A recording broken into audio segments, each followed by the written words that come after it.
This episode is sponsored by Blue Chew. Let's talk about sex, legends. Remember the days when you were always ready to go? Now you can increase your performance and get that extra confidence in bed. Listen up, BlueChew.com.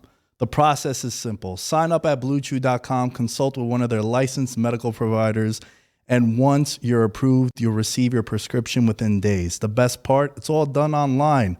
No awkward conversations in the doctor's office. No one butting into your business, waiting in line at the pharmacy. You could take them anytime, day or night, so you could plan ahead and be ready whenever the opportunities for young strokes arise. Blue Chew wants to help you have better sex. Discover your options at BlueChew.com. Chew it and do it. And we've got a special deal for our listeners. Try Blue Chew for free when you use the promo code VM at checkout. Just pay $5 shipping. That's BlueChew.com, promo code VM to receive your first month free. Visit BlueChew.com for more details and important safety information. And we thank Blue Chew for sponsoring the podcast. Now hit the theme music. Yeah. With a message for my people. Nick Dad, baby. We the new label. Yeah. Come on.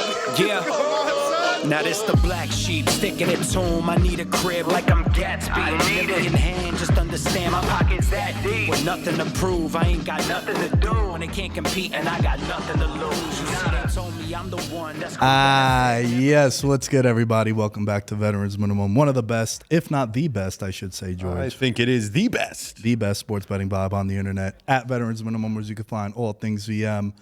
Live now on the YouTube channel. If you are watching us on YouTube, leave a like, comment, review. Tables, ladders, and chairs. Oh my, George, what's up, baby? Tables, ladders, and chairs. What made you say that? I'm a wrestling fan, bro. You know. My brother got to go backstage last Monday night at Monday Night Raw. Got a chance to shake Vince McMahon's hand. Would that make your life, like if you had the ability to do that? Wow, I dude, that's know. like a bucket list of mine. I mean, I'm jealous because, trust me, I feel the same way, but he just got this like thrown at him, good friends. One of his teammates' dad knows like the head of WWE marketing or whatever. Boom. Front row tickets. I don't care how old I am. If I'm 60 years old and I'm sitting in front row, I'm acting like a child. 100%. Yeah, I mean, I wouldn't expect you or want you to do it any other way. Let's do this. The next time that they're down here, let's go act like children. Yeah, I'm game. I'm in, bro. I don't know any of the new wrestlers, really. I'm going to be honest. Neither do I. I just watch Raw every Monday. Do you really? Yeah, I do. Jesus Christ. You record it? I do actually record it because of Monday Night Football, and oftentimes I'll train like jiu-jitsu and whatnot, and then from there I'll just watch it. Usually on Tuesdays. It gives me something to watch on Tuesday, but every now and then I'll be like, whenever I say something outrageous, like I called Taylor Swift mid over the weekend. I was like, I don't understand all this excitement and why people are so hyped about her like not being at the games. Because, dude, I'm watching Red Zone. I don't know if you caught this. I'm watching Red Zone. I have the Rams game on my laptop. Mm-hmm. I have the Cardinals-Bengals game on my other phone. All right. And then I have Red Zone on the TV. And they go, breaking news, we're taking you right to Minnesota. I'm like, oh, my God, who got hurt? Right. Like, That's what is happening? or a big time touchdown. Yeah. Yeah. And it's like, oh, she is not at the game. I'm like, enough, bro. Shut up. Enough. I think it's gotten a little out of hand. I think she's mid. I also don't like white girls, so that's kind of the reason why, I guess. You know what I'm saying? Like, it's not really my Matt Forte. That was good. That was good. That was a good pun. That was good. I like That that was funny. Yeah, I'm over it. Kelsey played better. I think he's definitely finding his stride. And first off, who wants to go to Minnesota? Are you blaming her? Like, Minnesota? This is where we want Taylor Swift at? Is Minnesota? No. No, she's a celebrity, bro. Exclusive. Yeah. Yeah, you can't be going to Minnesota, bro. I feel that. That's just bad look. That's a bad look for the brand if she does that.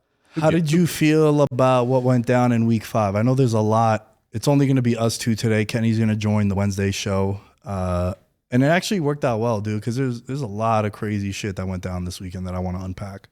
Where do you want to start? You tell me. I don't think it's fair that a team should be able to play in London back-to-back weeks. Like, I think that I don't know what it is. I think the NFL kind of wants to see the Jaguars like win that division. So they're just kind of making it tough on other teams coming down there, even though there was no divisional games played.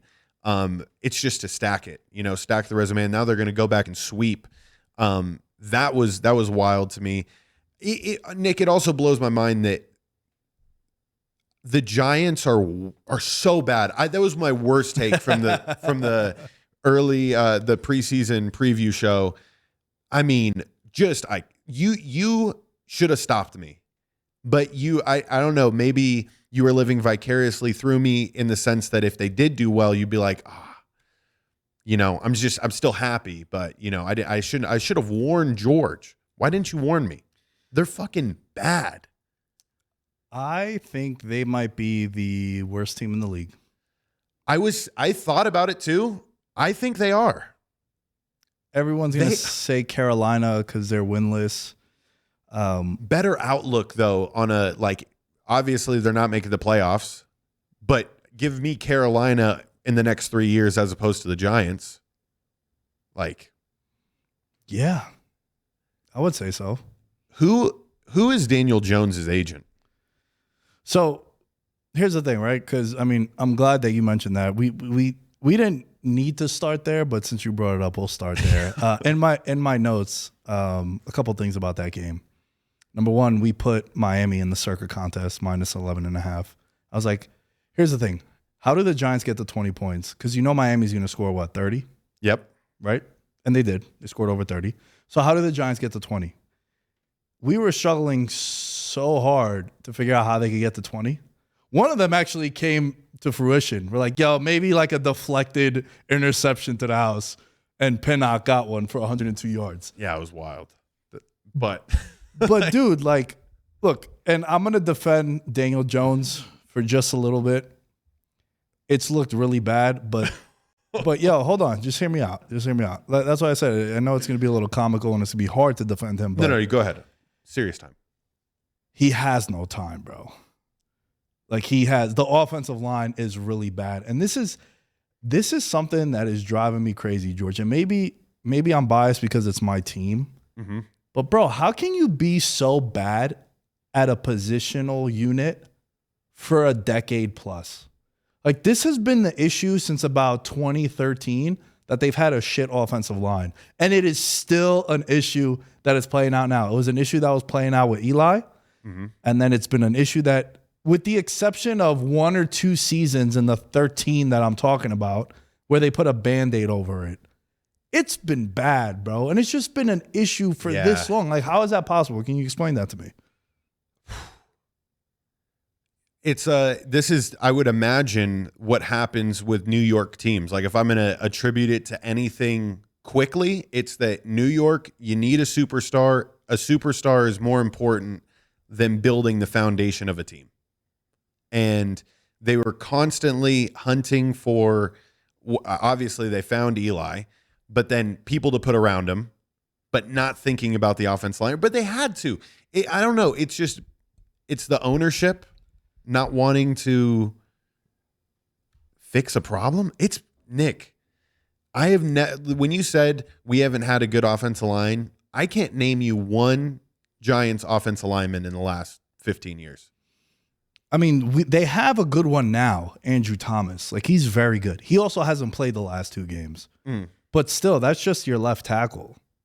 And I remember when the Giants took him, they got slandered because of the rookies in that class. He was the one that took the longest to kind of develop.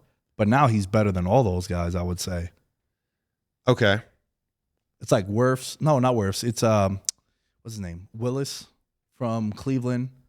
The other guy was it Slater? Slater might have been there. I got to pull it up. Okay. But just nobody notable that has made an honest impact. And I don't know. I think the team will quickly turn on Dable. Just as much as the fieriness won the locker room over last year, got Daniel Jones paid, that same fieriness can absolutely set ablaze your coaching career. If Dable loses the locker room this year, maybe he's given another year, maybe. But it's a you got to win for me now league, you know? And I don't think the players are that bought into him at this moment in time. Yeah. Like they think he's probably corny, bro. Same thing will happen to the Eagles if the Eagles start. So here's the draft class, right? Yeah. Andrew Thomas was the first offensive lineman taken. This was the 2020 class. Really good class, right? Fourth pick. Yep. This is Burrow. This is Tua. This is Herbert. So the Giants take him. They had a chance to get Tua. They had a chance to get Justin Herbert. They don't. Oh boy. Do you watch the that games, sucks. bro? That sucks because right now when you're on Wikipedia, bro, these guys are all in gold, and then it's Andrew Thomas in the middle of it, right? And then it's Willis that goes to Cleveland. It was Becton that goes to the Jets. Wirfs stud with Tampa. Yes. And then the other offensive tackle is Austin Jackson at Miami. Mm-hmm. That's your first round offensive lineman. And then Isaiah Wilson, offensive tackle out of Georgia. And that's it, right? Like Evan Neal was a first round pick. He's been a nightmare. And he also did the most foul shit that you could do as a born and raised New Yorker.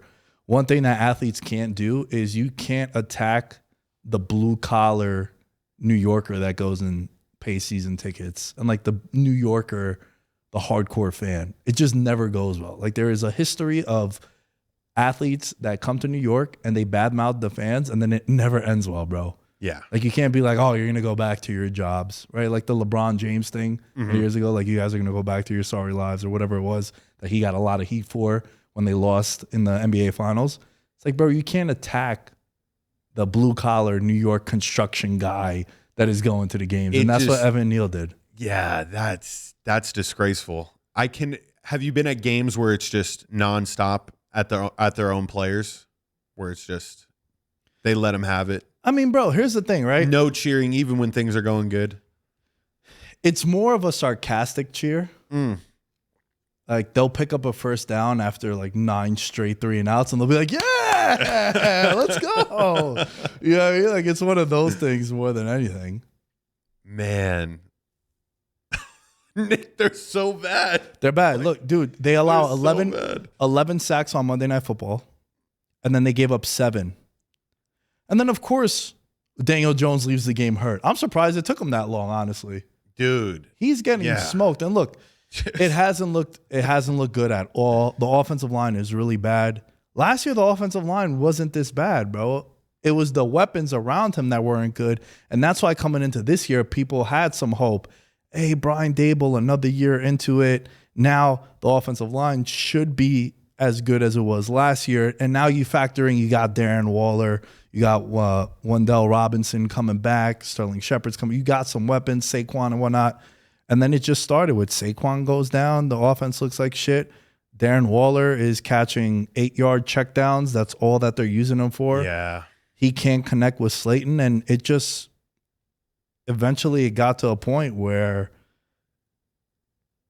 he just got hit so many times, bro. He got hit so many times. And look, I think Miami played one of their worst performances, I feel like, offensively. Tua, I should say, played one of his worst performances. And they still put up 30 points effortlessly.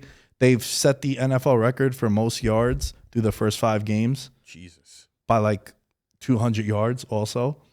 And it was a game that at no point did, if you were someone like us who took Miami in the contest, who I bet on Miami, I wasn't sweating it at all. They weren't able to generate any offense. Enough talking about bad teams, yeah? Here's the thing. How do you not guard Tyreek Hill with 2 people at all times? Bro. Like, that was one of the worst defensive decisions I've ever seen a coordinator make in a while. Bro, you want to hear something hilarious? Yeah. I put this tweet out. And oftentimes, what I've been doing more and more, bro, is I use Twitter as like a timeline to remember what went down as I'm watching the games. Mm-hmm. And what I put down for this was Miami. Today, the Miami Dolphins players will be the most wide open they'll be all year. The tape review for this game is going to be hilarious. And then Tyreek Hill's touchdown, he's open by like 9 yards. Just a simple, all he did was run straight. That's all he did, and he was open. It doesn't get any easier than what he did. Insane, dude. Like, really ridiculous how wild that was. And again, the Giants' defense is bad. The whole team is bad, man, and it's not going to get any better because the schedule doesn't get any better. You guys got the Bills next week on Sunday Night Football. Another primetime game. What were they thinking? You know, sometimes this is one of the ones where you wish like it got flexed to like a morning game. You're like, this doesn't need to be at nighttime. People don't want to watch this. They don't. The Giants getting Thursday Night Football and then a couple weeks later getting Sunday Night Football is like, the hopes were high. Well, the hopes were high because they made the playoffs last year. It's the big market that they were, that they are, I should say. It's Brian Dable going back to Buffalo, the Buffalo revenge. But what revenge, bro? They're 15-point underdogs. Or at least they should be. I haven't pulled up Wager Attack yet. Shout out to the sponsor, Wager Attack. I would think 15, 16. Like, fuck, man. What is happening? Like, why is this game on prime time? It sucks. But, like, Miami, they're just a team that's super duper explosive. They're going to continue to be like that. And I got the odds right now. They're minus 14 right now on Wager Attack, or the Buffalo Bills. It's ridiculous. Like, continuing, and Daniel Jones, everyone knows. We spent too much time on this team, man. I'm pretty pissed off about that, honestly. Team sucks. Let's move on. That's why we start with the negatives. Fire. And on positive. Fire everybody. I do want to say this. Let's stay with the negative. Shout out to your New Orleans Saints. Let's go. Absolute dominant performance. And if we could get an ISO cam on me for this one, too, because I prepared a little bit of a promo. I like that. So the New England Patriots in Week 5 got shut out 34-0. And to that, a video that I believe I shot with you back in the summer where I talked about how I have zero sympathy for Boston fans, New England Patriot fans. They went to 14 AFC title games during Tom Brady's career. They won 6 Super Bowls. They went to 10 Super Bowls, I think, or 9, because he lost the 2 to the Giants and 1 to the Eagles. So he was sick. He's went to 10 Super Bowls. He's won 7. So he went to 9 Super Bowls with New England. AFC title game year in, year out. Every year you won what, George? 11 games every year? At least. Yeah. So, and we're not even talking about the Celtics dominance, and they won some titles. They've been to the finals. The Bruins have won. The fucking Red Sox have won. Like, if you're a Boston fan and you're my age, 32 years old, you've seen a lot of championships. A lot of winning. And now, Patriot fans, this is what it's like for every other fan base. This is what it's like. You're not going to be winning 12 games a fucking year. You're going to have to go through some downtime like the rest of us. Welcome to real football, you spoiled Boston bastards. Because that's what it was, bro. That's exactly what it was. Everybody's confused. Obviously, now you got to go and find a quarterback. We've been calling him Mid-Jones for a couple of years now. He's not good. The offense is slow as shit. Another thing that I had told you, or it might have been Josh. I was like, bro, this offense is going to be slow as hell. Who's the fastest guy? Bad. They lose their best corner, Christian Gonzalez, my defensive rookie of the year pick. And then they lose Judon also, who's like a football legend. Like a football guy's guy, right? The red sleeves, bro. Yeah, iconic. And he's their best offensive player. So now New England, this is what it's going to be like, bro. It's a wrap. You guys are not good. This is what every other fan base has to experience, but you guys experienced 20 years of absolute dominance, an era that's never going to be replicated. But welcome to real NFL football, because that's how it is. How about the Saints? That 13-4 prediction from the beginning of the year. It's looking good, Nick. It's looking good. 8 first downs for the Patriots. Yeah, defense is legit, man. 8 first downs. The defense is legit. I think Mac Jones has more pick sixes in Foxborough than Brady had in his whole career in Foxborough. Insane stat. And also, dude, Bill Belichick hasn't been a good coach for about 5 years now. I think he's lost more home games, right? Even when Brady was there that last year, bro, we didn't know each other then, but anyone that listened to the show, I was big on Titans money line in that playoff game. They were like 6-point underdogs. Where they had Mariota, right? No, they had Tannehill.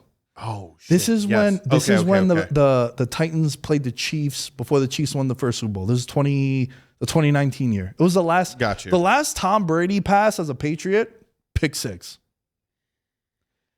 They haven't been good in a while, bro. Like this whole, because one of the games, we didn't put it in the contest, but one of the games Kenny and I were talking about, like what we do is, yo, what games do you like? What games do I like? And then we kind of like narrow it down. And this week was dope because we both kind of agreed on all 5 of the plays. So it was like, yo, let's just go with the plays that we both feel good about. Yeah.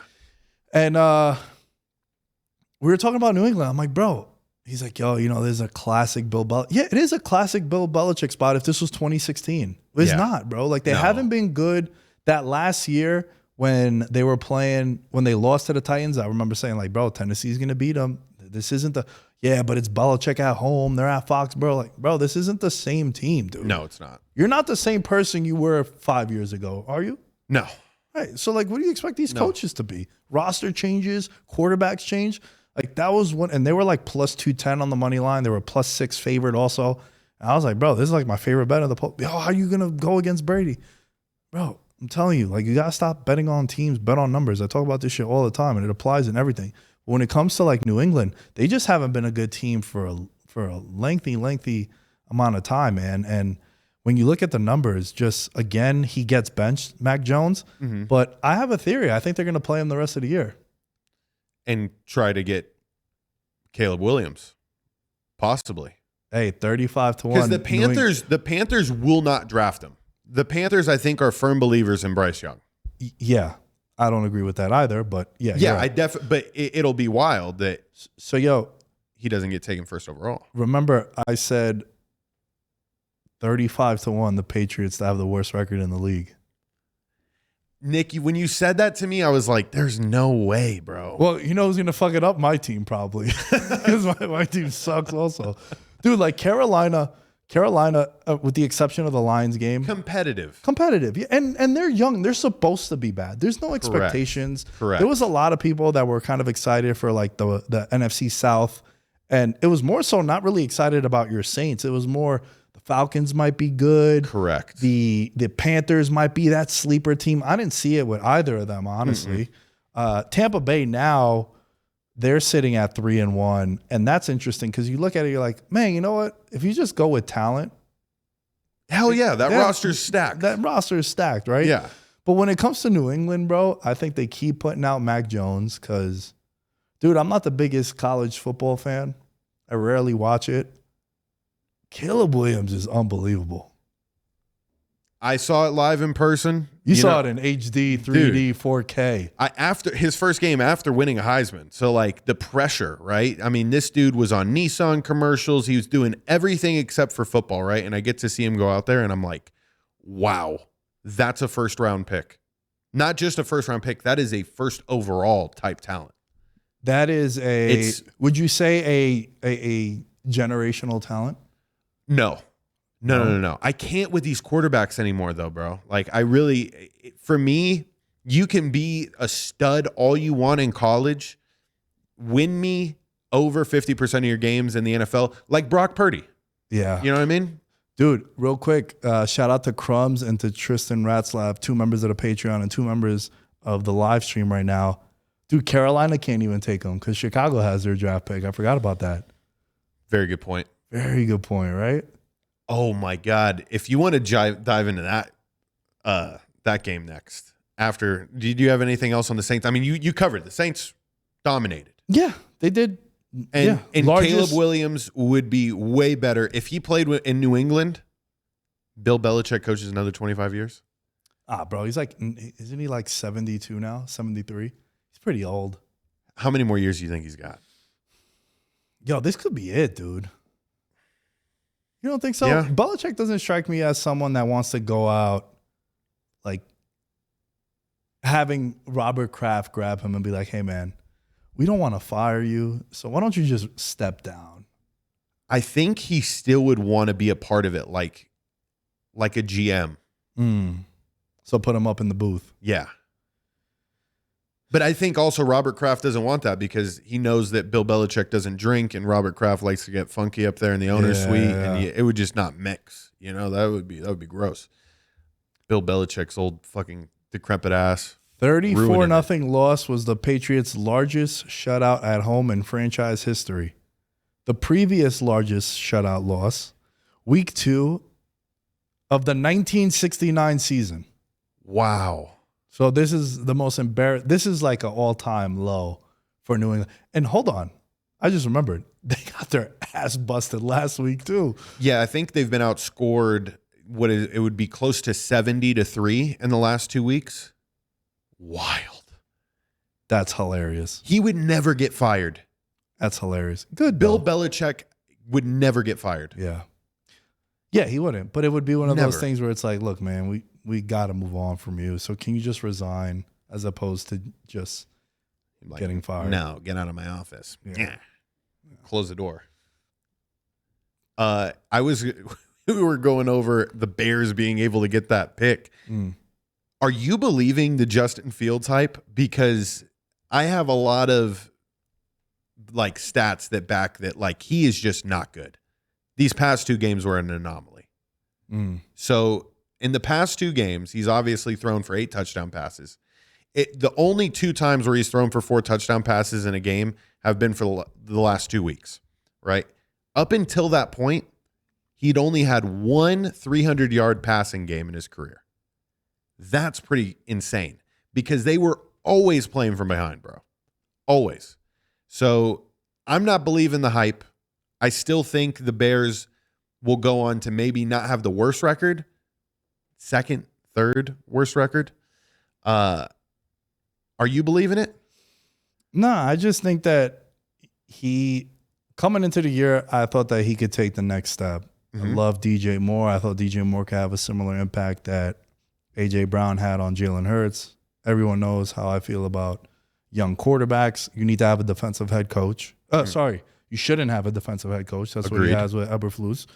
And I just think that you need to have real weapons to properly evaluate your quarterback. And they get DJ Moore, and it just hasn't looked good until these last 2 weeks. But I also think that Washington's secondary sucks. Really bad. And they got absolutely violated by DJ Moore and Justin Fields.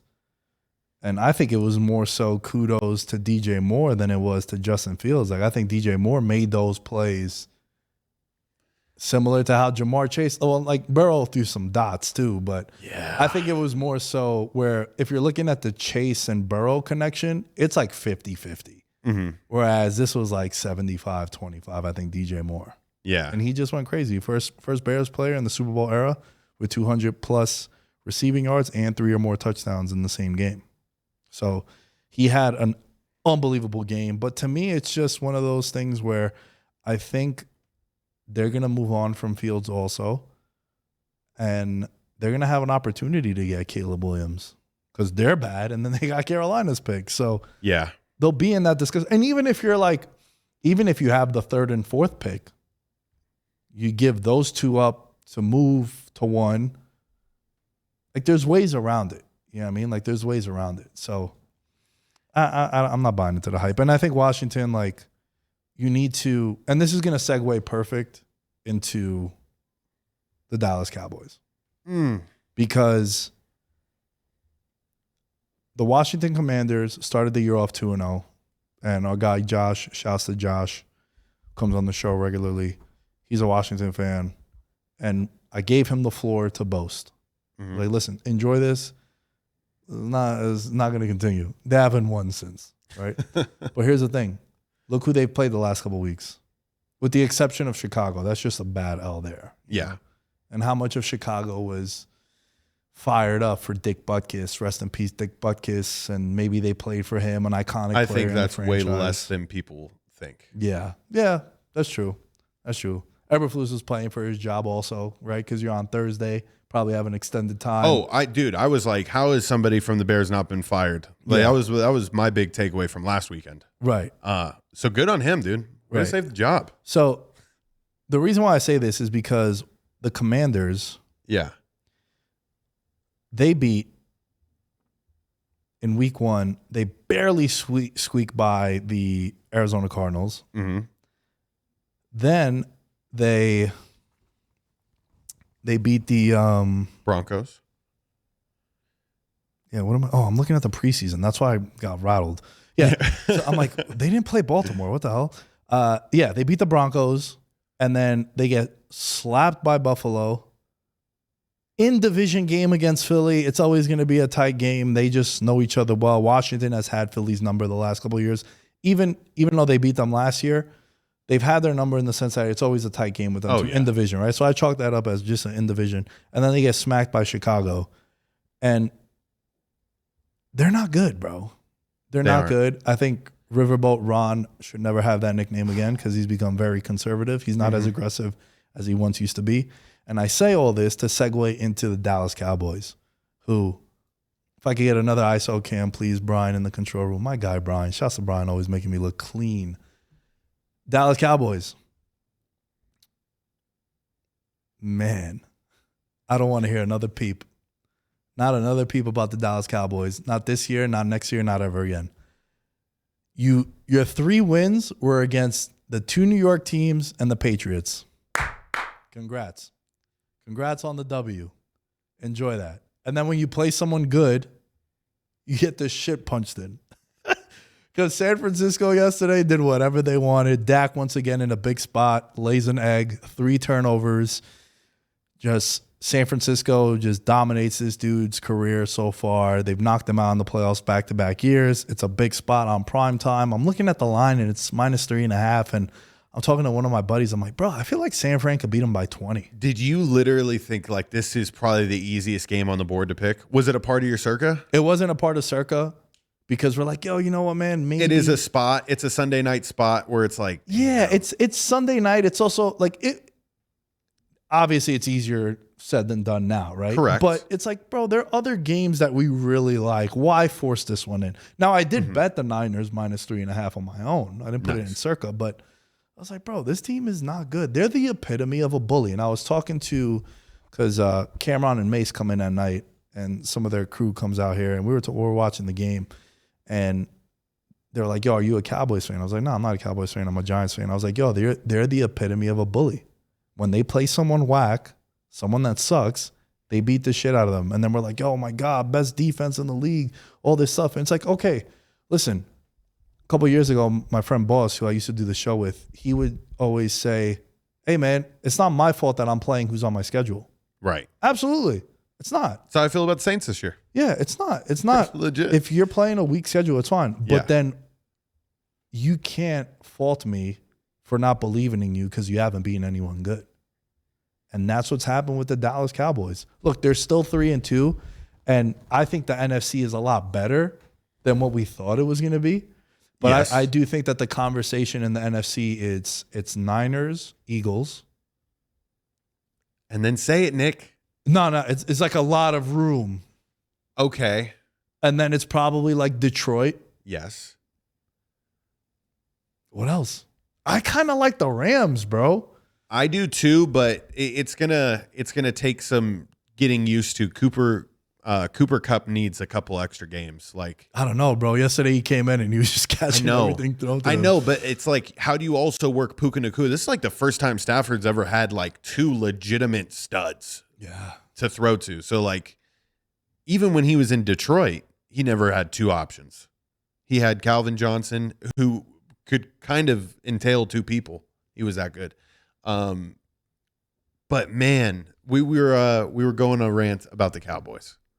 I mean, bro, like, look, once again, Prescott struggles. They got the Chargers next week. Blowout. That's going to be Monday night. That's going to be a fun, just like two Take teams. the over. I don't give a take the over right now. Yeah, that should be a shootout. But bro, what about Brock Purdy?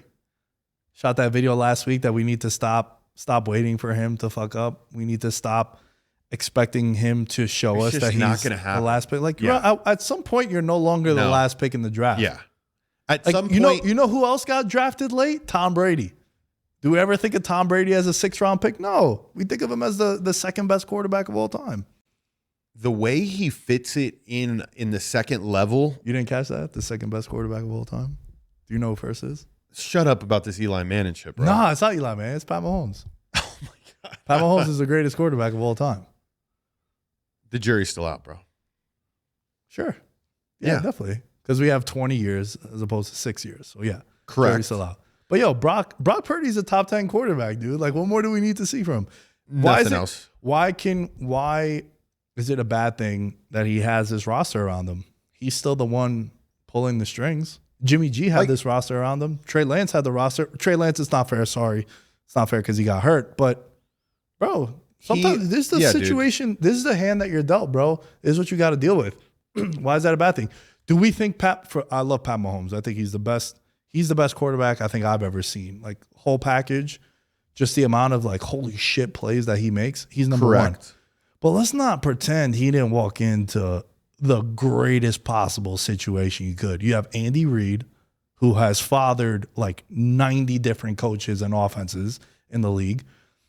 The best tight end of his generation in Travis Kelce. Tyreek Hill early on. Like, what? Yeah. He had Eric Bieniemy, who them two together were magical. It was a perfect recipe geared towards Pat Mahomes just slinging it everywhere. And I think the same thing for Brock Purdy. Like, this Kyle Shanahan system, dude, is so flawless because he gets people so wide open, man. And I know it's like very minute things, but watch when they're running in breaking routes in coming games, right? To fit that ball in over those linebackers is one of the hardest things to do. And Brock Purdy makes it look as easy as like Matt Stafford does. Because I think Matt Stafford is also he's up there in A-list tier quarterbacks. People forgot, man. People forgot. 100%. Glad that you brought that up, yeah. Because even if you have Cooper Kupp, I think one quarterback that I'm feeling is absolutely shitting the bed as far as like precision and accuracy, Lamar Jackson. Like, there is some times where I'm just like, he just doesn't have the ability to just thread the needle when it counts most. And people like Brock Purdy, people like Matt Stafford, dare I say Derek Carr? Definitely don't add Derek Carr to that list. I don't know who else I could really add. I think that's how small list. Justin Herbert and Josh Allen. I think that's it. It's a small list. Very small. It's a small list for sure. But I think Brock Purdy is, you gotta just, what we're looking at right now, he's 10-0 as a starter in the regular season. They gave him the keys to the franchise. And yo, guess what, bro? They're going to be this good for the next 3-4 years because this guy's making like less than $2 million. And then you look at the rest of the league. You just brought him up, Lamar Jackson. I wanted to save the Steelers game for a little later, but you brought up Lamar. Let's talk about that. Lamar and the Ravens go into Baltimore and they lose. If you can, tough spot, man. If we can pull up the tag board, please, at some point, that'd be great. Because I think one of the tweets that came in had to do, because one of my favorite bets was, wow, look at that. This is dope, bro. Look at this. Look at this. I like that meme right there. This is one of good. my favorite movies. Oh, yeah. That's at any time Christian McCaffrey runs the football. That's so good, bro. That's so good. But yeah, if you guys are watching this right now on YouTube, or if you guys go back to the YouTube channel, youtube.com/veteransminimum, you guys could see that we have a super dope feature here in the studio. Shout out to Brian. That's the tweet, yeah? Is pulling all of these up. Hashtag VM Week 5 Fallout. Moving forward, whatever week it is, that'll be the new hashtag. So next week on Monday, it'll be VM Week 6 Fallout, then Week 7, Week 8, the whole 9. So yeah, we have some tweets up there, and I think one of them had to do with the Ravens up there. The Ravens, yeah. Drippy Chris, that's a good name, right? Yeah, Drip Chris. Chris Velasquez, shout out to him. He's a Patreon member. Oh, it just moved on us. There it is. The Ravens could be 5-0 if it wasn't for sloppy offensive play. Yeah, Lamar Jackson, since 2021, has the most fourth quarter turnovers in the NFL. Oh, wow. Now, can't do that, Lamar. Now, they're paying him a shitload of money, right? Oh yeah. Do you think they're getting their money's worth with Lamar? Doesn't it blow your mind that he actually won the MVP award one year? Like, doesn't that kind of shock you?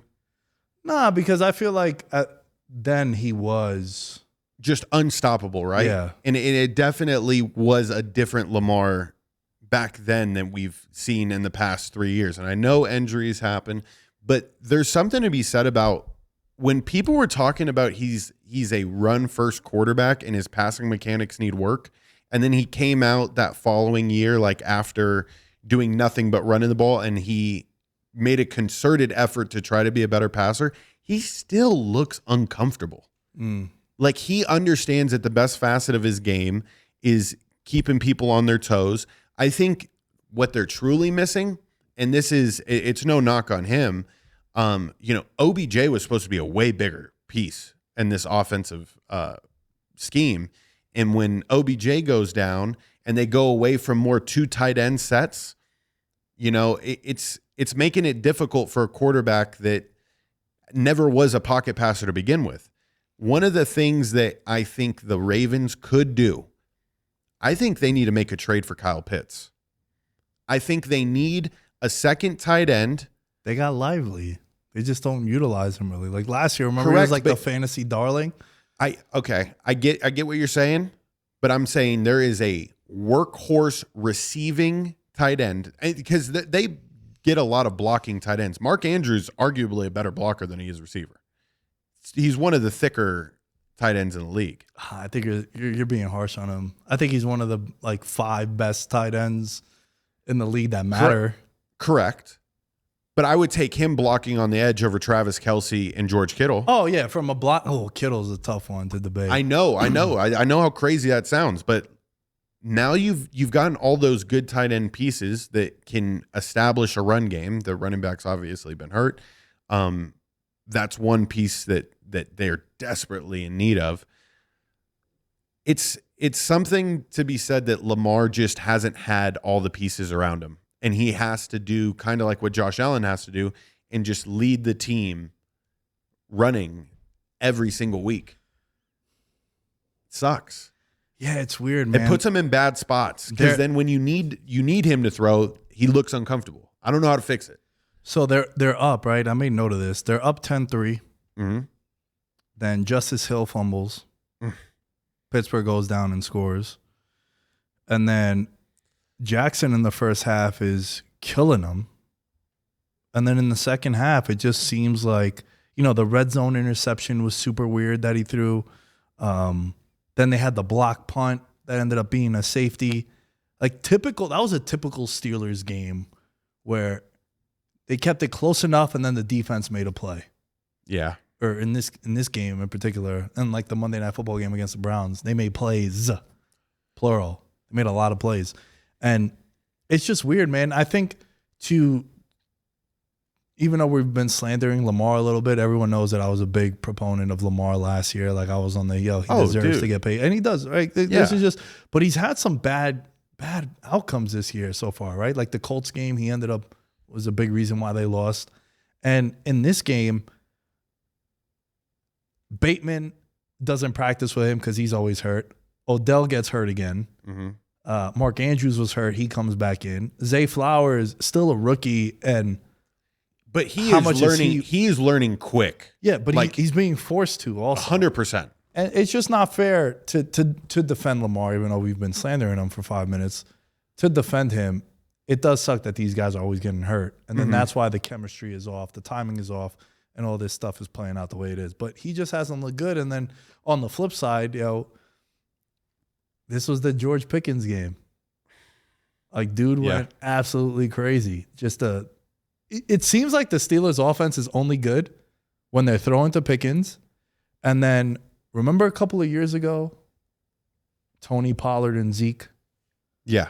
It's like they're forcing Zeke. Pollard is way better. They have the same O-line, same weapons, same plays.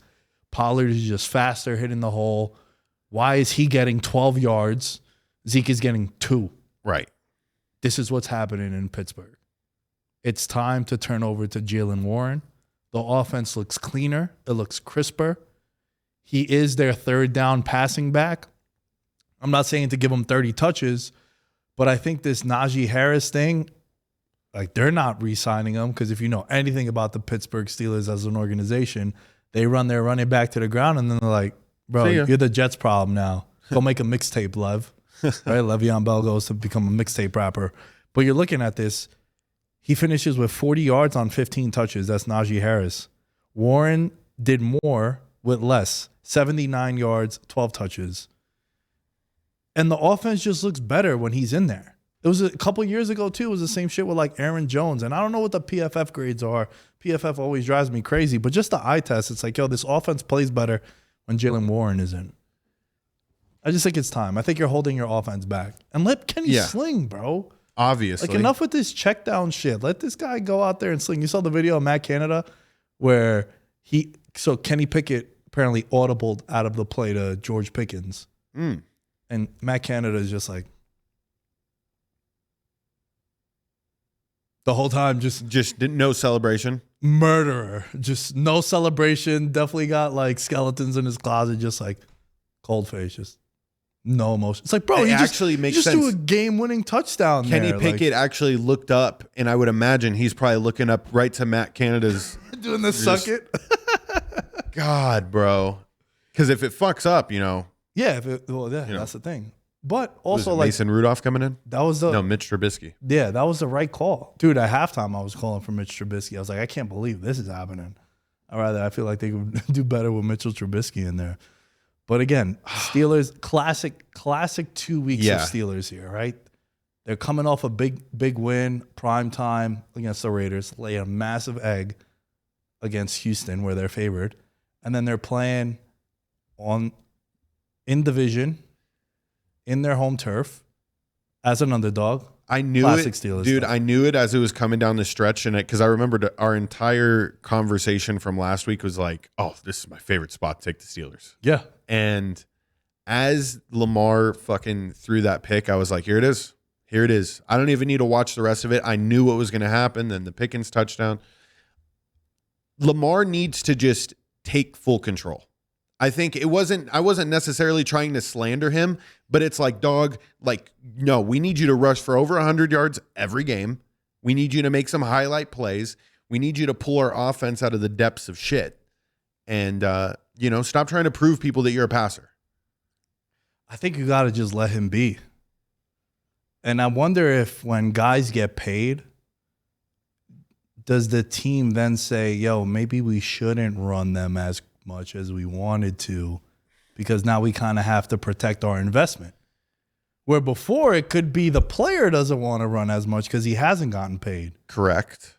And then when you're looking at certain teams that run their guys before they get paid, you're like, maybe let's run them now. It's, what is it, a couple million on the books? Now it's $250+ million. Do you think that ever plays into it? Because I think there's some truth to that. Yeah, but I think at a certain point in time, just like how Kenny Pickett's able to audible out of shit, I think these players are able to turn it on, and I think they hate losing more than even we do, and we're losing money on it. You know what I mean? Yeah. And they're getting paid millions. But like Lamar is not a loser, and I definitely think the Ravens are still a team that you should fucking watch out for in the AFC, especially if they can find it's either Justice Hill or Gus Edwards, bro. Like, one of them's got to really just have a breakout year like Zach Moss did for the Colts. Zach Moss has been playing out of his mind. Bro, how crazy is it that he has the game he does 2 days after they paid Jonathan Taylor? Poetic justice. Poetic justice. Bro, there was a red flag because I still kept Zach Moss I have him on my bench. Mm-hmm. But I benched him. I don't even have Jonathan Taylor. But I'm like, oh, Taylor is back. Probably going to, they just paid him. Zach Moss got dropped in 89,000 Yahoo leagues. Whoa. Prior to the game. And then he goes out there and goes absolutely bananas. Just goes crazy. And it's like, dude, this is why teams are hesitant on paying the running back. Yeah. Because if I was to tell you, yo, who's the guy that just got a contract extension, who are you pointing to from yesterday? From yesterday? Yeah, between Moss and Taylor. Oh, you're definitely thinking Zach Moss. Yeah. But nope. It's the other guy. That whole thing has been super weird to me. Like, he was just holding out for the contract. At a certain point, like in this Zach Moss run, because Zach Moss has been playing relatively good all year. Yeah, bro. He's been so the thing, like, at what point in the process are the Colts like, fuck it. Like, I don't want to do this. Like, we'll send you off. Or are they? No, they're just thinking Zach Moss has a good year and they use him as trade bait. No, I don't think, bro. No one really trades for running backs unless you're Kyle Shanahan and you have this system that the guy That you needs trade it. for unlocks everything. But in that game, man, like, it sucks Anthony Richardson went down, but Gardner Minshew, what? Best backup in the league? Him and Jameis your boy Winston is. Winston? Jameis Winston's 100% the best backup in the league. Yeah. But he I comes like in Minshew, and though. Minshew, even when he was playing with the Jaguars, he's charismatic, bro. Like, he's dope. he got me to cut like my jeans into shorts and make the little rips because I saw like him in an off season doing like a Top Gun thing once, and he was wearing jean shorts. I was like, fuck it, I'll try it out. He's a trendsetter. He's the ultimate football guy. I heard he broke his hand once, so that way he can stay in college longer. Like he wanted a gray shirt, like an injury year. Oh. So he took a fucking hammer to his hand. That's crazy, honestly. Yeah, that's it is. It's I don't know. Fact check that one. I remember hearing it on the show a long time ago, and I was like, God damn, this is a dude. Damn, bro. Dude, you know what I was watching this weekend? What's up? I don't think I've ever been a bigger piece of shit in my life than this weekend. Good for you, dude. Thanks, man. I appreciate that. You've been working hard. I got home from the gym on Saturday at around noon, took a shower, laid on my couch, watched the entire UFC card. Shout out Joe Pfeiffer, plus 600 by submission, saved the day. And then the card ends at around 6. I watched the first 4 Saw movies Wow. in a row Alone. by myself You're fucking crazy. in the dark. You're crazy. Snuggled up on myself with a blanket up to like the top of my chin. Hey, excellent movies. I really enjoyed They're them. such good movies. Bro, the reason why I'm bringing this up is because in one of them, the guy like breaks his foot to escape. Mm-hmm. It just made me think of that with Gardner Minshew breaking his hand to stay. Yeah. So, yo, That's a good I end up falling asleep on my couch, wake up in the morning, football's on. Mm-hmm. I'm not going to get off the couch now. I put out a tweet, 7 hours of commercial-free football and then greater than sign sex. It's like, I'm not getting up now, bro. No. So I just stayed there, dude. And I think I was on my couch for about 20 hours combined. Nothing. I didn't even eat, bro. awesome. I didn't even eat after the gym. Like, I ate after the gym, and then when I laid down on the couch, did not move. Like, Uber Eats. nah, I just didn't. I would get up, use the bathroom, go right back to the couch. I was hungry. I God, was that like, sounds so good, Nick. I was like, bro, Stop talking about this. It makes me want to go literally go do it right now. dude, how good is it just Just to say, eating like, a piece of shit on your couch, bro? You're not bothering nobody. no, yeah, you it's ain't just hurting nobody. see, me and my significant other, we have a sectional. Our heads touch. Like we have the Ah, pillow, that's so like romantic. our heads just touch, but like no body contact, just perineal glands. Just in let me sync. chill, bro. Yeah, just vegging on the couch. I did something similar after I came home from working at Sticky Paws, but like there comes a point where you got to take the dog out. You start doing other. I played Rocket League. Mm. I'm so fucking good. Bro, I was so comfortable, I didn't even play FIFA. How crazy is that? FIFA's like on the Mount Rushmore At of the what 4 point in important things time- in my life right now. Yeah. At what point in time though? Like, what Saw movie were you like? Should I watch the next one, or did you just watch like all 4 and you're like, oh fuck? I actually, now that I remember, I fell asleep like towards the tail end of 4. I probably would have kept going, but that's why I slept on the couch too, bro. I got punished in my own crib. I had to sleep on the couch. How crazy is that? How crazy is that? All right, before we continue with football, gonna do an ad read from one of the sponsors, Fly Me Out. And Fly Me Out is a company that one of my good friends started. Shout out Zach. He actually was a lawyer, fun fact, quit his job to do the startup. And he told me something a while back, I'll never forget it. Because him and I feel the same way about like motivational entrepreneur content. Oh, awesome! Right? Tell me. Our favorite. right? Absolutely. And he was just like, yo, bro, honestly, what do you want? And what are you willing to give up for it? He's like, I think it's that simple. I was like, yeah. And mine is just get shit done. Yeah. People ask me what's like the best. Yeah, just get shit done, bro. Like you just have to. Yeah. That's it. I think I personally think it's that simple. I think it's time. Like, it's just the understanding of how much time you're willing to put into something. Yeah. Yeah. So Zach started up this company, Fly Me Out. They just got a dope article put out about them on Yahoo. But for those that don't know, Fly Me Out, they scout and curate trips to some of the world's most exciting locations. Those who join only need to purchase their slot, and they take care of everything else. From logistics to activities, it's a phenomenal way to meet and network with the top achievers and innovators from various industries. Listeners of Veterans Minimum, do you ever feel the urge to break away and discover the world with a like-minded tribe? Let me introduce you to Fly Me Out, the premier social travel club. Imagine if LinkedIn, Airbnb, and Raya had a travel-loving baby. Whether you're looking to network with professionals on a beach or bond with creatives in the heart of a city, Fly Me Out has got you covered. Dive into curated experiences, and with their platform, it's never been easier to find your tribe and see the globe. Don't just travel, make memories with Fly Me Out. Use the code VM1 for expedited application review. George, anytime I crush an ad read, bro. Makes you want to do some push-ups? Nah, I don't know about push-ups, but it makes me do a lot of other things mentally in my mind.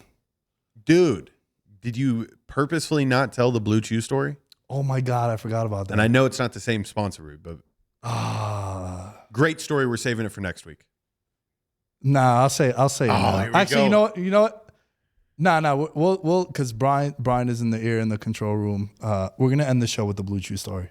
Okay. I promise. Just remind me though. Okay. Remind me. Let's get back into football. Shout outs to Fly Me Out as always. Okay.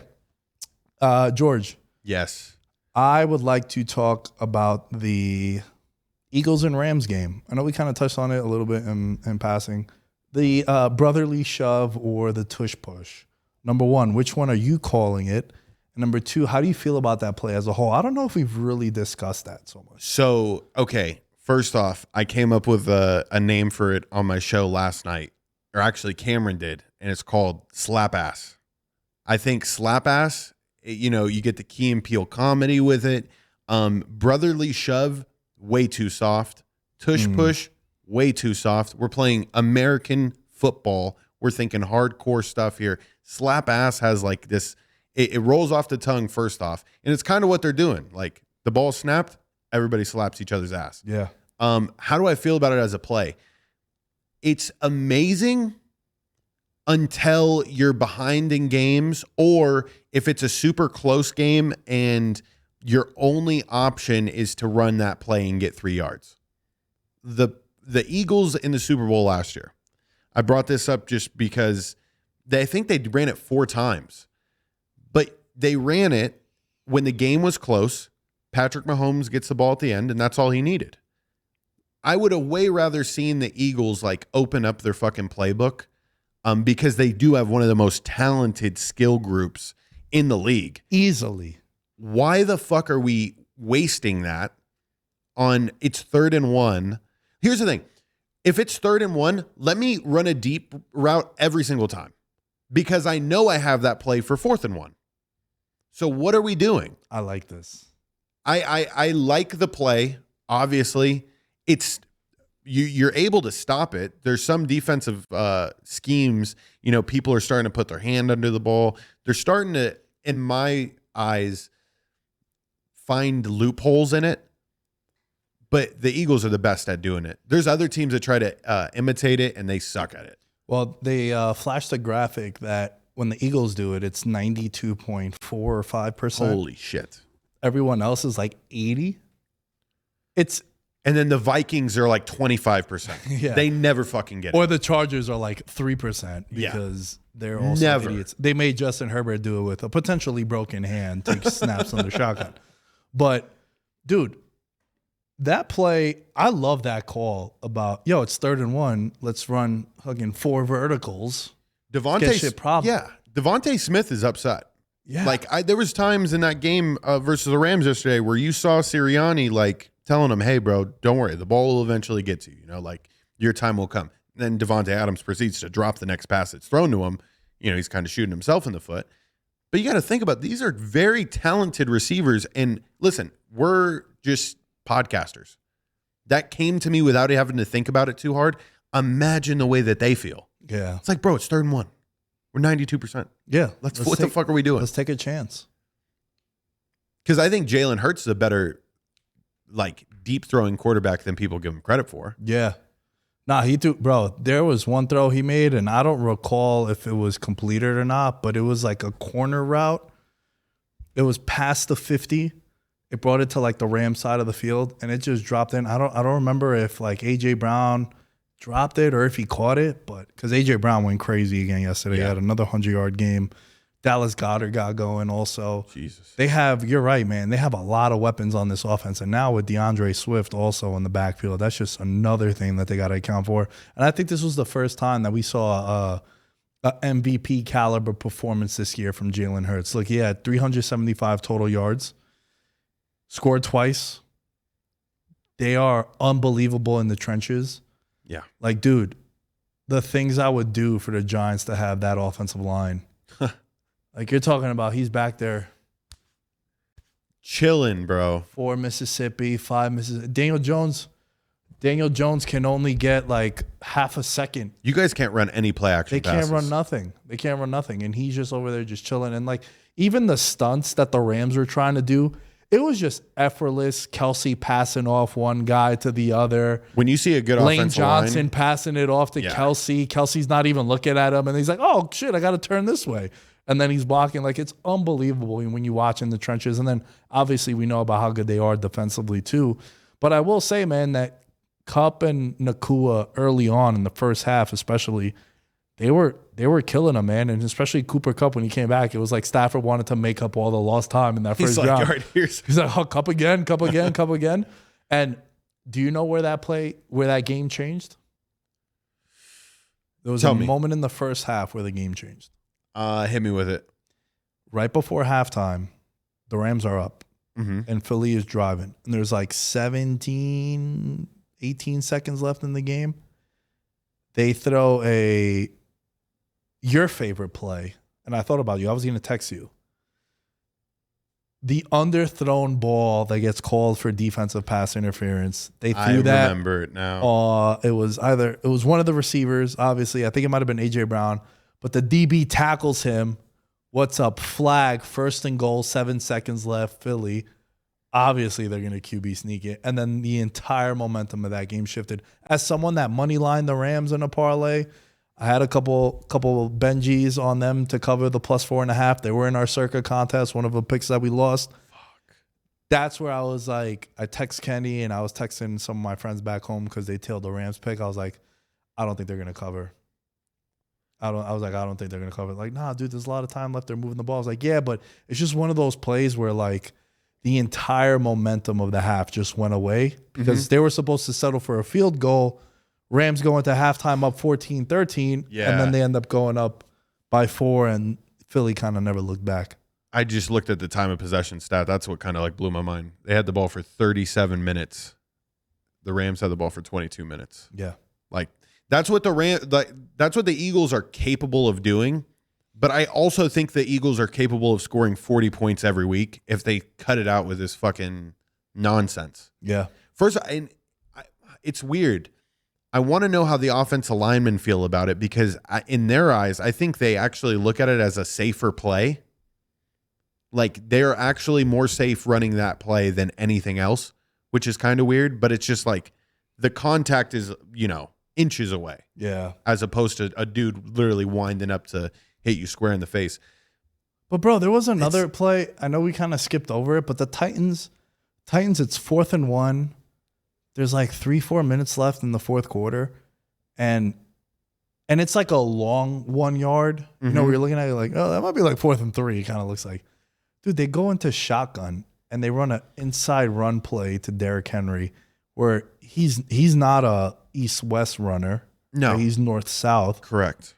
What are you doing there, dude? D-Hop was killing those dudes yesterday. Finally had a vintage D-Hop game. And you run those plays, like the play calling sometimes is so out of control that it's almost laughable. They're overthinking themselves. Like, here's the one thing. Like, what the Eagles are fucking doing. Yeah. Like, it's the only play that even, women who have been watching football for, the last year can be like, oh, Oh yeah, Like- Philly. He's gonna take it. First, it's no longer a sneak. Like Oh yeah, because you're not It's- surprising anyone. you're Yeah, not yeah, surprising yeah. anyone, bro. It's no longer a sneak. You know what I saw CJ Stroud do? How Best- good is he, bro? Best fucking rookie quarterback in this class. Way better than Justin Fields as far as like Ohio State quarterbacks go. And yo, you know what? Here's the thing. He has a shitty offensive line too. Mm-hmm. Why can he ball? It's not always the O-line, bro. Like, He's fluid with it. Sometimes quarterbacks know how to get rid of the ball. yeah, Daniel, hello. Yeah, hey, Watch some Texans film, let's bro. roll out of the pocket, throw it out of bounds, buddy. Like, learn to live to fight another down. But anyways, what I was getting to is CJ Stroud hit him with everyone knew a quarterback sneak was happening. Everyone pinches to the middle. He just, goes right around the tackle. Everybody is like literally bunched up in the middle, and he just goes right around the left side, gets a first down with like by 3 yards. Like, it was not even a question. So that's fun. That's creative. That's effective. I think other teams trying to mimic the what are you calling it? Tush push? Yeah. Brotherly shove is what the fuck? I know it fits the Philly, like, brotherly love, I don't but want to call it's- it brotherly shove because I just hate Philadelphia as a whole. So, all right, like I don't even call them Philly cheesesteaks. I just say chopped cheese or cheesesteaks. Ooh, that sounds so good tonight. Yeah. Oh my God, I might go get one. Chopped cheese, Chopped cheese, baby. the Aki way. Is there any other game you want to discuss? We did call the Jaguars Bills to be careful. That was a spot where, the Jaguars were out in London back-to-back weeks. They didn't have to travel. Mm-hmm. And Buffalo lays an egg because the score is 25-20, but it wasn't a 25-20 game, bro. No, the Jaguars were in full control. In full control. And here's the thing, George. And I want you to pick the team for this week. Okay. Since week one, a team has a wild performance, and then the conversation that whole week is about them. Correct. And then they end up losing. It's happened every week so far. Ready? Week one, Detroit. They beat the Chiefs. They lose in week two.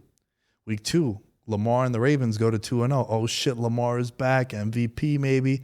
They lose to the Colts. Week three, Miami puts up 70 points. Oh, shit, best offense of all time. What the hell? They go into Buffalo. They lose. Week four, Buffalo beats the shit out of Miami. Everyone's talking about, after the stinker Monday Night Football, it Yeah. doesn't matter. Buffalo's the team. They go to London, they lose. So who's the team this week that everyone's talking about that you think is going to lay the egg? I haven't thought about this, but I'm fascinated to hear what you think. I mean, I would hate to say the Bears.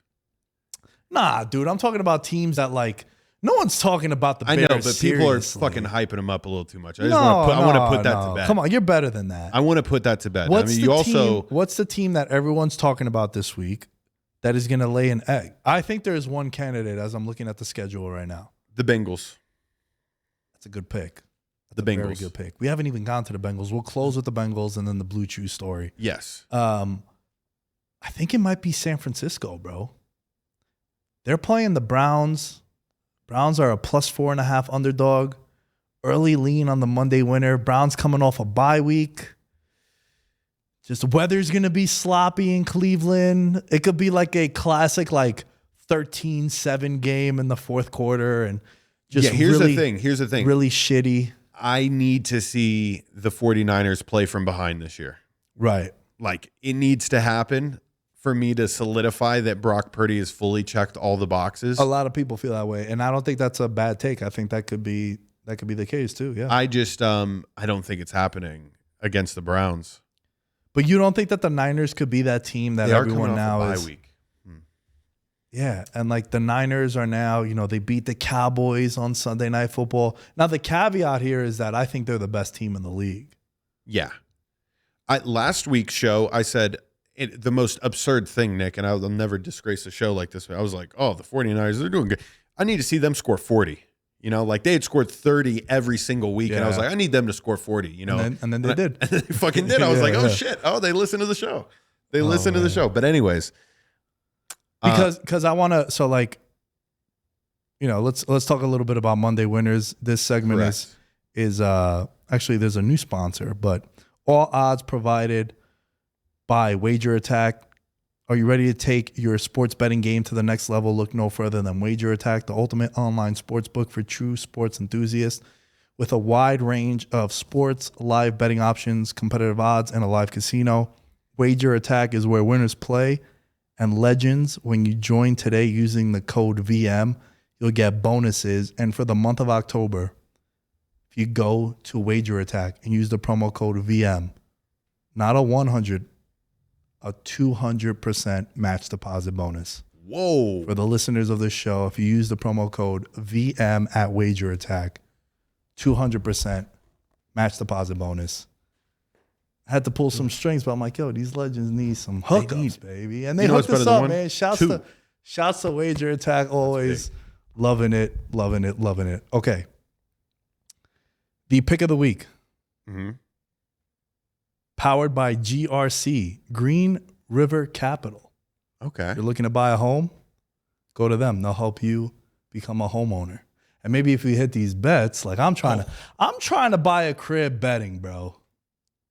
Yeah. I want people to be like, holy shit, how'd you get the money from this down payment? Be like, dude, I hit this 9-leg parlay. Looking on the wall right there, you're going to get it framed. You just be like, that's the reason why. Like, yo, you know how anytime I hit bets, I buy sneakers? Mm-hmm. You buy a crib. Buy a house. The man cave is just going to have sneakers. All the dudes that got a submission with that subathon parlay. But for me, dude, my pick of the week, Monday winner, I think I'm going to go with the Cleveland Browns plus 4.5. And then the other line that is so sketchy. Go ahead. Is a team we haven't even spoken about yet, and they're the cover of the thumbnail. The Bengals are minus 2.5 against Seattle. Why does it feel like they are begging you to take the Bengals? Because I'll be honest, bro. Last week, I didn't want to touch that Bengals-Arizona game. Yeah. I was like, I feel like they're demanding you take them. And if you did, salute, you hit your bet. But, bro, this feels sketchy. It does. It's right before the bye week for the Bengals because remember we were talking about the Bengals. And let me just confirm. Yeah, we were talking about when I was literally petitioning that Jake Browning should be starting these games if Joe Burrow's hurt. Yeah, this is right before the bye week, and then they play the Niners coming out the bye and the Bills, right? So I would say it could be a look-ahead spot, but it's not because they have a bye week. But I'll tell you this, man. I think that line is very sketchy, and we'll close out with the conversation about the Bengals. I guess Jamar Chase is always open because he set a franchise record in catches, scored 3 touchdowns, no T. Higgins. He said, put that shit on me. Burrow actually looked like the Burrow that we love. Hey, bro, I'm just confused. Okay, tell me why. I'm just so confused that it took them this long to figure this out. I mean, Joe Burrow legitimately looked like a quarterback that was like playing injured for 4 fucking weeks. I did not expect the performance that he put on. And it wasn't even like the mobility thing, but it's like being able to push off that back foot. Yeah, to throw. Oh my God. There was one I was like, damn, that throw to Jamar Chase, that deep bomb, I was like, that was pretty effortless. I was riding on the Cardinals high because I wanted to fucking bury the Bengals. If the Bengals would have lost this week. Oh, it was a wrap. Yeah. Full bury. I buried them too early. I will admit, it was a premature burial. They rose from the grave, dude. And this is a team that, so I know it looks sketch, but there ain't no way you're going to put money on the Seahawks. No, I don't think so. They're coming off a bye week too. But, man, I just feel like, that game, they're just asking you to take that game. And it could be something where we look back and we're like, yo, that Arizona. Yo, Bengals are only a game back of first now in the division. Oh, like Lamar missed his spot. Baltimore, dude. Yeah, they dropped the ball. And one of the tweets that we have up on the board is that exactly, going back to Drippy Chris, that 5-0, if they didn't play as sloppy on offense. But that's the game, man. That's the game. And I think that the Bengals, in division games early on in the year too that they played, right? Like it was just kind of weird spots coming out, but their schedule doesn't get any easier, bro. And especially after the bye week. So this could be something where if they could get a win here, they're 3-3 going into the bye. And all we did was kind of badmouth them. Look, I'll be honest, bro. I've already bet them to win the Super Bowl from the beginning of the year at 10-1. Right now they're sitting at 25-1. It is approaching maybe a double down spot. It feels like it, bro. Here, okay. You want me to tell you? You want me to tell you the confirmation that you needed? Okay, my fucking Texas Rangers are 10 wins away from me ever hitting my first future. Let's go. Okay? That's right. $20 to you had me invested now in the Texas Rangers. I'm so glad. Just because I was like, yo, I hope he wins his bet. That'll be fire. Dude, so I'm 10 wins away, right? Yeah. There was a moment in time where the Rangers, they had a cold streak in August, right? The line jumped from they were 9-1, then it was at 25-1. That exact line that you just told me right now. Put that shit in. That's a sign? It's a sign, dude. It's a sign. We had Christian McCaffrey come here. I just think the betting vibes, it's what you've created, Nick. It obviously penetrates the ear holes of all the listeners. All right, that vibe that resonates inside of us. But I think also around the win, it's magical. I mean, bro, we're in the things are happening. The betting capital of the world. Are we in the heart, the heartbeat of it? Possibly. Yeah. We are the heartbeat. We are the heartbeat. We are absolutely the heartbeat. All right. Let's wrap up the show with Patreon roll call, and then I'll tell you guys my iconic Blue Chew story. But patreon.com, shout out to all the members of the Patreon. We got Mahul Patel, Abel Rezin, Ben Kotzian, Christopher Velasquez, Derek Platees, Dylan Chadwick, Jerry Shapiro, Jordan Riley, Mike Stevens, Mike Wozniak, Nick Crummich, Thomas Robinson, and shout outs to the newest members of the Patreon. We got, Tristan Ratzlav, and we got N DeVito 27, my guy Boss. I gave him Steelers +4, and he's like, yo, if this hits, I'm going to pledge to the Patreon. So shout out to Boss for pledging to the Patreon. And for the month of October, we're giving away a pair of sneakers. Now, look, I will preface and say that these are my sneakers. So we're not giving away these, but I know some people that know some people that know some people. We're going to give away 2 pairs of the Griffies. You know, it's crazy. I'm wearing my Griffey jersey. Wow. Let's go, bro. Stand up quick. There we go. Now we're talking. Yeah, man. So look, if you're a member of the Patreon, if you are in any tier, I'm going to give away a pair of sneakers to anyone in that tier. Obviously one person.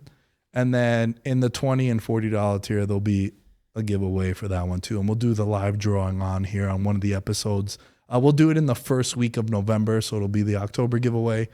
And then, so patreon.com/veterans minimum. You get access to the Discord, shout outs, roll call, merch discounts, a lot of shit, man. And most importantly, you're supporting the show because now I'm in a position now, and I'm super grateful to everyone that listens to the show, and I really mean that, that I can give back and I can sort of hire people to a lot of the guys behind the scenes that help out with Veterans Minimal all the years. Now I'm able to pay them for social clips and funny stuff. Dude. So it's all circle. I've ever wanted, and a lot of it comes from the members of the Patreon. So shout out to you guys, patreon.com/veterans minimum. Okay.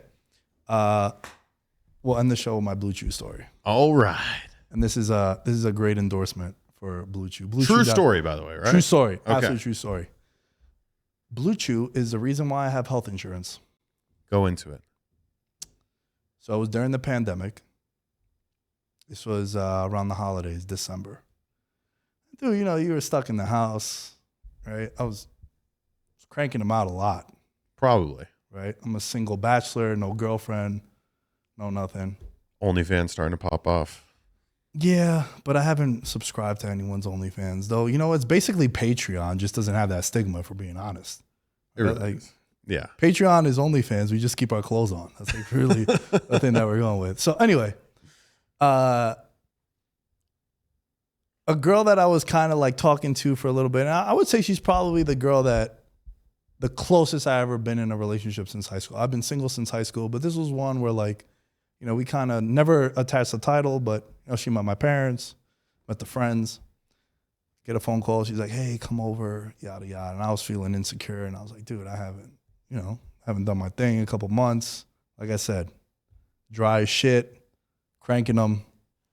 So I was feeling a little insecure, bro. I was feeling a little insecure. And I was like, yo, I got some of these Blue Chews from when they were a sponsor a while back. Let's test it out. Let's test it out. So I go over to her house. Guess what happens? Nothing. Nothing happens. She did me dirty. Nothing happens. So I go back home 2 weeks later. Conversations happen. Conversation happens again. And I go, hey, I'm not going to come all the way out there and fucking not, have a good time. Nah, this time it's going to be different. So I take Blue Chew again and I go out there. And bro, I've never talked about sex. I think if guys talk about sex, it's just weird. There comes to a point where it's like, yeah. If you're like we're not in middle school anymore. Yeah, if you're like praising like how good you are at sex and you're a dude, it's like, hey man, you're not weird. That good at sex. Like, no, it's not even that. Like to me, it's always just been like, all right, I'm definitely not gonna trust this dude. You're just weird, bro. You're just like creepy, weird vibes to me. That's just how I am. Like I've never on any podcast, I've never said anything outrageous like that. It's kind of like, bro, like congrats, man. If that's your thing, cool. But it's just always been weird, right? Right. Dude, I go over to her house and we fucking are going at it. And all of a sudden, I hear like a pop on my ribs. Wow. Like bad. And I mean like, one thing leads to another. I'm just curious, missionary, or was this like? I don't remember that. But like we were going, I was having a good time. And bro, rolling around jiu-jitsu style. Dude, I just hear a pop in my whole abdomen, right? And then whatever, finish up. I'm in the fetal position. I'm like almost, if I was home by myself, I would be crying. I am in so much pain, dude. I don't have health insurance at the time. So I'm saying to myself, like, bro, maybe it's a fucking, punctured a lung or something. Like, I don't know. Dude, I couldn't breathe, right? Now I'm on Blue Chew. I'm fucking... I'm stiffed up. The girl comes back and she goes, what just happened? I was like, I don't know. What do you mean? She's like, that was amazing. Again, it's never happened. We had hooked up in the past too. She's like, what's going on? And I was just like, oh, yo, we haven't had it in a long time, yada, yada. She's like, we got to do it again. And I was like, I can't. I was in so much pain. She's like, no, let me know when you're ready. She's like, I could tell you're ready. I was like, nah, yo, I can't. So she approaches me. She like gets on top of me and I'm like, get off me. Oh no, Nick. And bro, I was like, I end up leaving. The next day I'm in excruciating pain. And I call my friend who's a physical trainer and I'm like, yo, bro, I can't, like, dude, I couldn't lift a gallon of milk at work. Oh shit. I had to literally like, if this was the gallon of milk, I would have to lift it like this to fucking pour the coffees. My dad's like, what's wrong with you? I was like, bro, it's a long story. So I told my dad the story too. He was calling me an asshole. He's like, this is fucking hilarious. You're an idiot. But bro, my boy who's a trainer is like, dude, you might have a hernia. Cause like, you know, I was doing all the symptoms and shit. He's like, you might have a hernia. I'm looking it up. Hernias are like $15,000, $20,000 surgeries. I'm like, I don't got that kind of money. Make a couple phone calls. I end up getting health insurance because of Blue Chew. Because Blue Chew helped me blow out my sides, my ribs. Wow. I had a grade 3 abdomen pull. Wow. So if you don't have health insurance, Blue Chew will help you get health insurance. That is just the greatest way to go out with a bang, right? Just go out with a bang. Literally, figuratively. Yeah, I'm almost go gonna out like a champion. Whenever I have women come up and they're like, hey, is Nick a good guy? I'm going to literally screen record this last like 2 minutes. I'm like, he fucks so good he hurts himself. He's literally. No, because you're setting. Dude. Listen, you're setting the bar way too high. Under promise, over deliver, bro. Right. And again, this is not the case. Nick, that's wild. It was a 6 touchdown performance that only happens once every decade or so. You got any more of those Blue Chews? I do. And if you don't have BlueChew.com, use the promo code VM. And as far as I go, this was a banger of an episode, George. Thank you as always for coming on. Thank you. At Nick Day is 10 as you can find me. All things Veterans Minimum are at veteransminimum.com. George, where can they find you if they want to contact you? At Mr. George Carmona. Make sure you follow it. See all the fun things I got going on. And Nick, it's always a pleasure. It's always a pleasure. We'll catch you guys later this week. Peace.